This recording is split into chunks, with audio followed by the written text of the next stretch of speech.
नमस्कार, खबरों की खबर में आपका स्वागत है। जापान में प्रधानमंत्री नरेंद्र मोदी ऑस्ट्रेलिया, जापान और अमेरिका के साथ जो क्वाड की बैठक कर रहे हैं, उसमें चीन को एक बड़ी चुनौती दी गई है। पहली बार 4 ताकतवर देशों ने चीन के खिलाफ जमकर मोर्चा खोला है और आर्थिक के साथ साथ सामरिक तरीके से चीन को चुनौती देने वाली है। इस बार क्वाड की बैठक में और उससे पहले जो चीन के खिलाफ पूरी रणनीति बनाई गई है, उससे ड्रैगन पूरी तरह से बौखलाया हुआ है, क्योंकि यह स्ट्रेटजी किसी 1 दिन 2 दिन 4 दिन के लिए नहीं है। यह स्ट्रेटजी लंबी है और समुद्र में पूरी तरह से चीन को घेरने वाली रणनीति है। इसको 2 तरह से समझा जा सकता है। एक, आर्थिक तरीके से चीन को कैसे घेरा जा रहा है, तो दूसरा, सामरिक तरीके से चीन की चुनौती से इंडो पैसिफिक रीजन के साथ साथ आसपास के क्षेत्रों में कैसे निपटा जा सकता है। 4 देश जो अपने आप में बड़ी अर्थव्यवस्था वाले और बड़ी सामरिक ताकत वाले हैं, वो चीन की चुनौती से निपटने के लिए ही क्वाड का गठन किया।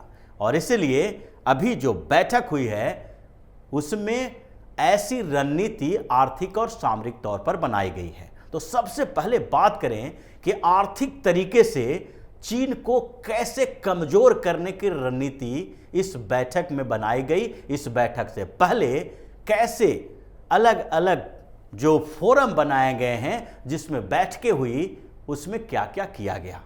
तो चीन का एक बड़ा सोर्स जो है, वो है इंडो पैसिफिक रीजन के आसपास के देशों के साथ उसका वाणिज्यिक व्यापारिक संबंध, और उस पर अब भारत, अमेरिका, जापान, ऑस्ट्रेलिया, ये चारों देश अब चीन को कमजोर करने की तैयारी में लगे हुए हैं। इसके लिए इंडो पैसिफिक इकोनॉमिक फ्रेमवर्क बनाया गया, जो भारत के साथ भी उसका जुड़ाव हुआ।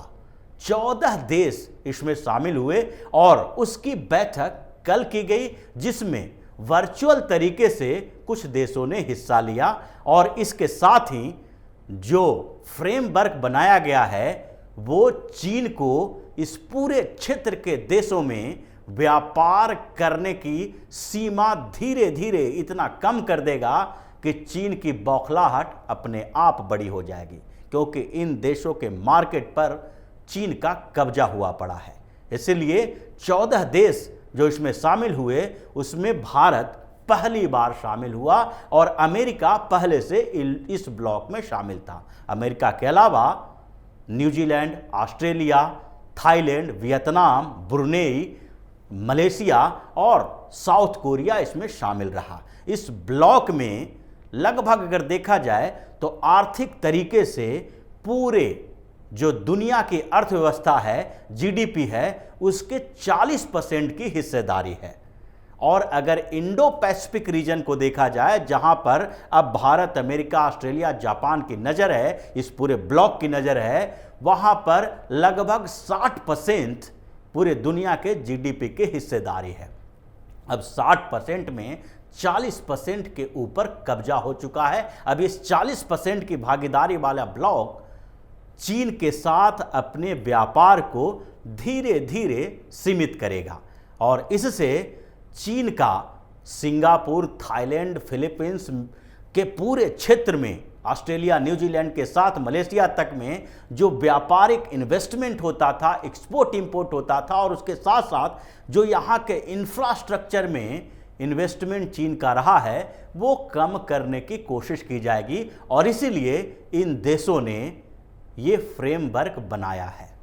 अब इस पूरे स्थिति को देखेंगे तो समझ में आएगा कि चीन को घेरने की ये पहली तैयारी क्वाड की बैठक के 1 दिन पहले की गई। इसके अलावा चीन की कमर तोड़ने के लिए एक बड़ा नेटवर्क भी बनाया गया है और इंफॉर्मेशन सेंटर भी बनाया गया है, जो नेवी के लिए है। नेवी इंफॉर्मेशन फ्यूजन सेंटर जो है, वो चीन के एक बड़े जो दुखती नब्ज है, उस पर प्रहार करने वाला है।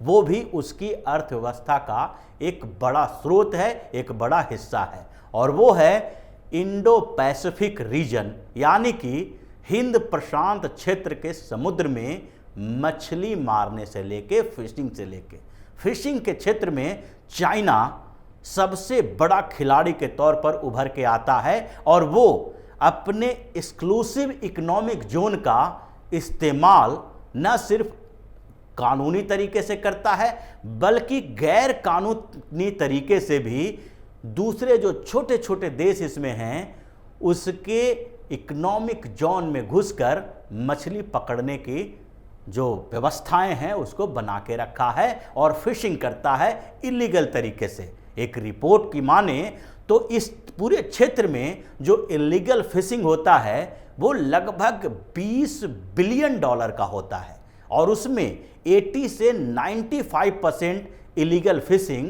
चीन के जहाज करते हैं, और दुनिया का सबसे बड़ा डिस्टेंट वाटर फिशिंग जो वेसल है, जो बेड़ा है, वो है चीन के पास। लगभग 17,000 वेसल्स चीन के पास हैं जो इलीगल और लीगल तरीके से फिशिंग करता है, जिसमें चीन एक महारथी के तौर पर उभर के आया है, और उसके ऊपर अब रोक लगाने की बात चल रही है। इसके लिए एक बड़ा नेटवर्क भी तैयार किया गया है, और इंफॉर्मेशन फ्यूजन सेंटर, जिसमें जो ये सारे देश होंगे उनके यहाँ ऐसी व्यवस्था की जाएगी कि अगर किसी भी गैर कानूनी तरीके से चीन का कोई मछली पकड़ने वाला जहाज उनके एरिया में इंटर करता है तो उसकी जानकारी मिल जाएगी, और ये सारे देश की नेवी जो कहीं न कहीं एक दूसरे के सहयोग कर रही है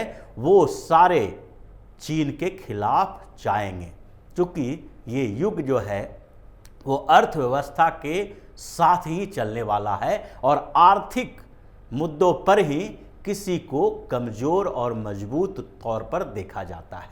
सबसे अंतिम स्थिति सामरिक तौर की आती है, जब सामरिक तरीके के उपयोग जो है वो अंतिम तरीके से, अंतिम तौर पर उसका इस्तेमाल किया जाता है। इसलिए सबसे पहले आर्थिक तरीकों का इस्तेमाल चीन को कमज़ोर, चीन को जो गतिविधियां, आर्थिक गतिविधियां पूरे इंडो पैसिफिक रीजन में चलता है उसके लिए किया गया। अब special economic zone, exclusive economic zone, यानी कि 200 नॉटिकल माइल तक जो चीन गलत तरीके से मछली पालन करता है, 6 करोड़ से ज़्यादा लोग जो हैं वो उस फिशिंग के धंधे में शामिल हैं, और चीन के इकोनॉमी का एक बड़ा स्रोत है, उस पर भारत, अमेरिका, ऑस्ट्रेलिया और जापान ने एक हमला किया है।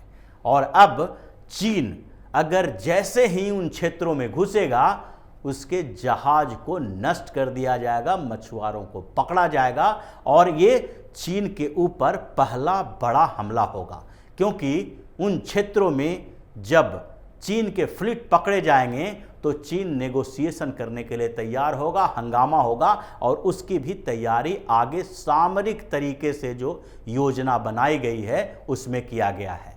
इसके लिए इंडो पैसिफिक रीजन में $50 बिलियन के इन्वेस्टमेंट की बात जापान के प्रधानमंत्री ने क्वाड बैठक में की है, यानी कि सब मिलके $50 बिलियन इंडो पैसिफिक रीजन के इन्वेस्टमेंट में लगाएंगे। उसके आसपास के छोटे देश होंगे, और फिर समुद्री सुरक्षा का ख्याल रखा जाएगा, जिसमें प्रधानमंत्री नरेंद्र मोदी ने साफ तौर पर कहा है कि इस पूरी व्यवस्था को कोई भी अकेले देश बदल नहीं सकता। अगर कोई चाहता है कि हिंद प्रशांत क्षेत्र को अपने लिए इस्तेमाल करे और उसका निर्धारण, सीमा का निर्धारण भी खुद से करे, तो ये संभव नहीं है। इसके लिए क्वाड के सारे देश सामरिक, आर्थिक हर तरीके से तैयार बैठे हैं। ये संकेत चीन को था, ये चुनौती चीन को दी गई थी, क्योंकि इस पूरे क्षेत्र में चीन दादागिरी करने की कोशिश करता है।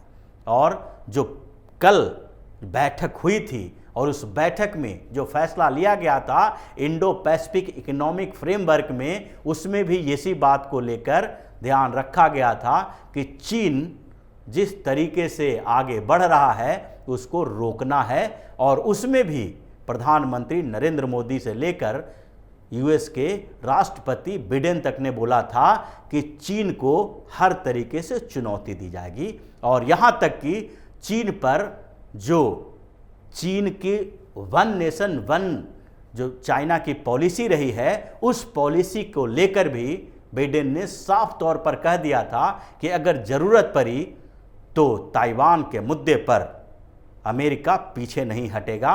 और अगर चीन ने आसपास के किसी देश की तरफ आंख उठा के देखा, अगर आर्मी का इस्तेमाल किया, तो उसमें अमेरिका खुलकर आर्मी का इस्तेमाल करेगा, जो यूक्रेन और रसिया के युद्ध में देखा जा रहा है।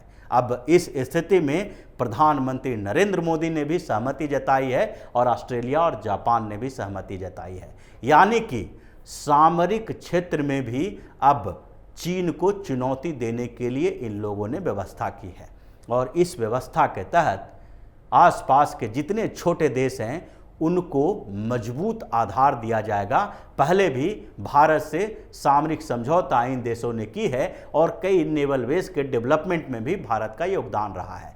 तो अब धीरे धीरे जो क्वाड की बैठक हो रही है, उसमें जो डेवलपमेंट देखने को मिल रहा है पिछले 2 साल से, वो समुद्र में चीन को घेरने की भारत की रणनीति का एक बड़ा हिस्सा है। जिस तरीके से चीन और भारत के बीच सीमा विवाद लगातार बढ़ता जा रहा है और पिछले 2 सालों से ये चरम पर पहुंच गया है, उसके बाद पीएम मोदी ने क्वाड को जो स्ट्रेटेजिकली डायलॉग के तौर पर देखा जाता था, उसे सामरिक तरीके से इस्तेमाल करने वाला बनाया और भारत ने बढ़ चढ़कर इसमें हिस्सा लिया है।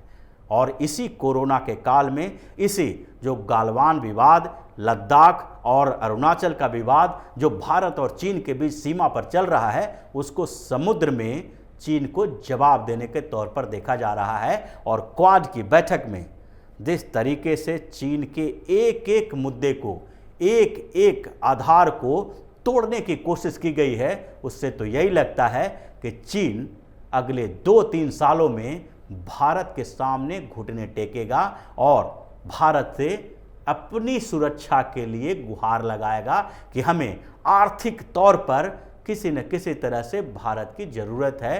क्योंकि चारों तरफ से जो पहले चीन घेरने की कोशिश करता था, भारत के दूसरे पड़ोसी देशों के साथ अच्छे संबंध बना के वहाँ के अर्थव्यवस्था के साथ साथ राजनीति पर कब्जा करने की कोशिश करता था, वो अब भारत के हवाले होता जा रहा है और चीन घिरता जा रहा है। चाहे श्रीलंका का मुद्दा हो या बांग्लादेश हो या फिर म्यांमार हो, हर जगह पर भारत की स्थिति मजबूत हुई है, चीन कमज़ोर हुआ है। और इसलिए अब क्वाड की बैठक में जो हिंद प्रशांत क्षेत्र के देशों के साथ संबंध बेहतर किए गए हैं और चीन को घेरा गया है आर्थिक और सामरिक तौर पर, वो एक बड़ी जीत भारत के लिए कही जा सकती है। और प्रधानमंत्री नरेंद्र मोदी ने जो इनिशिएटिव लिया है, वो उसका परिणाम अगले 1-2 सालों में दिखाई पड़ेगा और चीन घुटने के बल आ जाएगा। तो इसी तरह की खबरों के साथ फिर से हाजिर होंगे। तब तक के लिए बने रहिए हमारे साथ और देते रहिए हमें सहयोग, ताकि इसी तरह की खबर हम आपके लिए लाते रहें। धन्यवाद।